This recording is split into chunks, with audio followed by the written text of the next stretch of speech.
identificados quando saíam de um bar na região da Avenida Paulista. E, de novo, mais uma vez, o crime teria sido cometido preconceito contra homossexuais. Esse metalúrgico acabou ferindo no olho e no braço. Último internado. Passar por cirurgia. Meu irmão, ele tinha acabado de terminar uma e ele estava eu acho que o pessoal reduziu os homossexuais e isso fizeram bater na gente. Um amigo saiu de uma casa noturna na região da Avenida Paulista.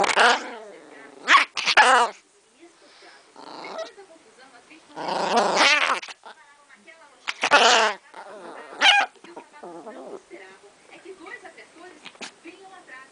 Novamente, a pancadaria começou. A briga foi ainda mais violenta. Um dos homens ameaçou jogar um tijolo sobre o jovem que já